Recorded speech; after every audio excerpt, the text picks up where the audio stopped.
जगदम्बा घर में दियरा बार एलो है, जग तारन घर में दियरा सोने की थाली में जेवना परोसी हो, मैया के भोग लगा एलो है मैं, भवानी घर में दियरा बार एलो है, जग तारन घर में दियरा।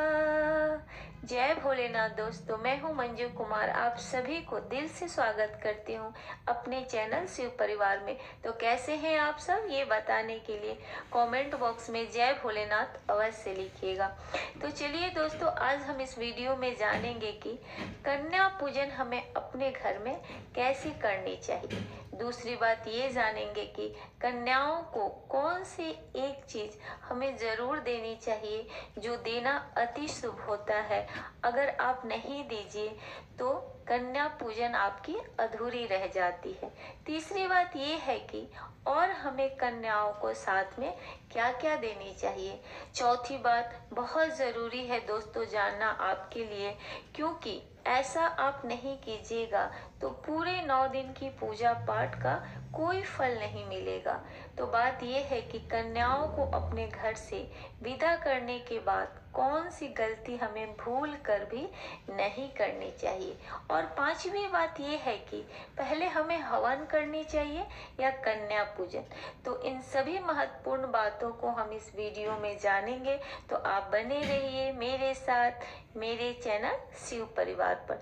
तो चलिए कन्या पूजन का संपूर्ण विधि हम जान लेते हैं।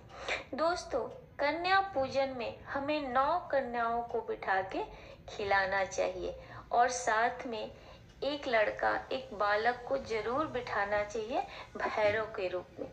इन 10 बच्चों को हमें जरूर खिलाना चाहिए। अगर उससे ज्यादा होता है तो भी चलेगा, पर इनको विधिवत इनकी पूजा पाठ करके आप खिलाइए।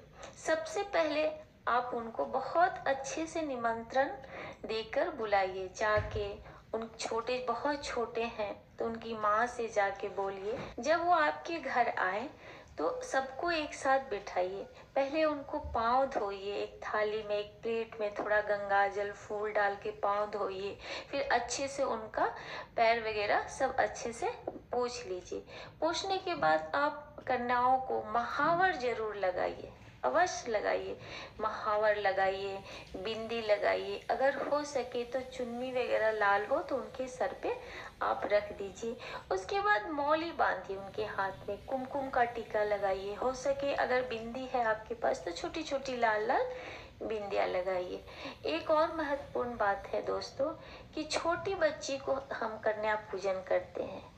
जिस बच्ची को मासिक धर्म हो गया है या जो बहुत बड़ी हो गई हैं, उनकी पूजन आप नहीं कीजिए तो ही अच्छा है। छोटे छोटे बच्चियां का आप पूजन कीजिए। मतलब 5-6 साल से लेके 8-9 साल तक के बच्चों का हम पूजन करते हैं, तो आप ऐसे ही बच्चों का लाइए।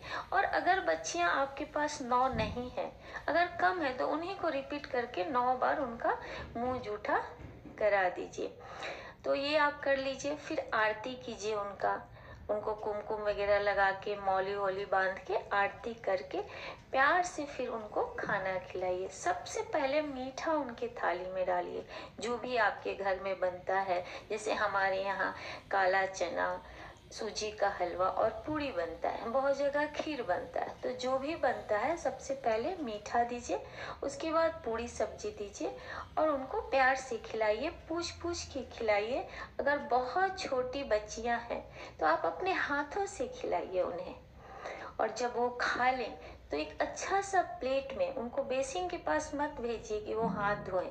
अच्छा सा एक प्लेट लीजिए, उसमें पानी भर के, लोटा में पानी भर के हाथ में ही, प्लेट में ही उनसे हाथ धुलवा के फिर पानी आप ले जाके बेसिन में डाल दीजिए, हाथ पुछवा लीजिए। इसके बाद जब हाथ वाथ पोंछ ले, तब जो एक बहुत ज़रूरी चीज़ उन्हें देना होता है वो है एक फल। एक फल के बिना आपकी जो पूजा है वो अधूरा रहता है। कहते हैं कि आपको फल मिलता ही नहीं है। बहुत सारे लोग कहते हैं कि फल नहीं देना चाहिए, ताकि आपका जो भी पुण्य है, फल है, वो कन्याएं माता जी लेके चली जाती हैं, पर ऐसा नहीं है। आप उनको फल दीजिएगा, तभी आपको पूजा का फल मिलेगा। इसलिए कोई भी एक फल आप उनको दीजिए दक्षिणा के साथ में।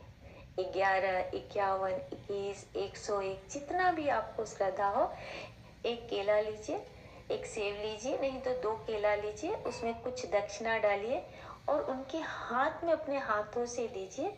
फिर बच्चे हैं, छोटे हैं, नहीं समझ में तो उनको बता दीजिए कि जब मैं दूं और आपको प्रणाम करूं तो आप अपना हाथ मेरे सर पे रख दीजिएगा। तो आप फल और दक्षिणा उनके हाथ में दीजिए, प्रणाम कीजिए और उनसे आशीर्वाद ले लीजिए। पहले ही उनके हाथ में अक्षत और फूल दे के रखिए कि आप पे वो छिड़क दे और आपको आशीर्वाद दे दे। ये घर से जाते समय कीजिए। अब रहा गिफ्ट में देने का, तो आप ऐसी चीजें दीजिए जो उनको काम भी आ जाए और ये दोनों चीज भी ना हो। बहुत सारे लोग स्टील के प्लेट वगैरह देते हैं, पर पता नहीं, मुझे सही नहीं लगता वो।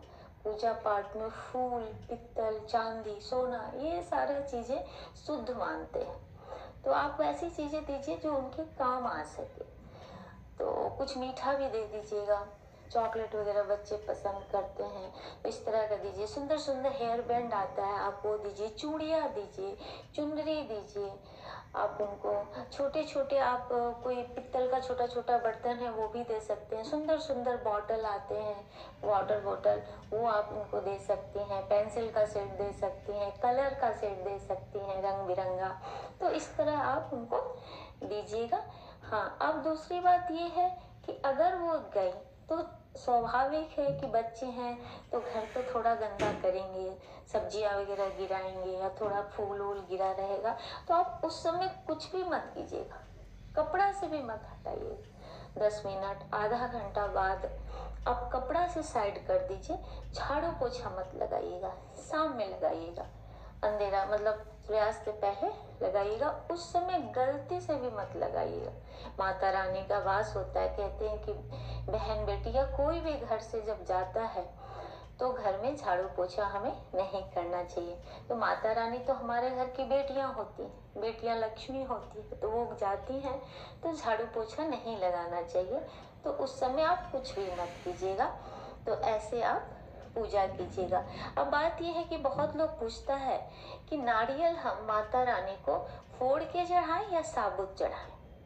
तो नारियल आप फोड़ के ही चढ़ाइए, उसका पानी माता रानी पे छिड़क दीजिए और प्रसाद हो सके तो आप जो कन्याएं खा रही हैं उनको भी आप दे सकती हैं। हाँ, तो इस तरह आप कन्या पूजन कीजिए।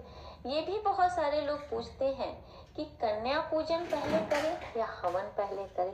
तो पहले हवन हमें करना चाहिए, पहले देवी का पूजा कंप्लीट करना चाहिए, क्योंकि हवन में भी प्रसाद वगैरह चढ़ाया जाता है। तो जो भी आप भोग लगाती हैं, तो अगर वो पहले हवन में चढ़ाते हैं, पूजा वगैरह कंप्लीट करते हैं, फिर कन्या पूजन किया जाता है। तो पहले आप हवन कीजिए, फिर कन्या पूजन कीजिए।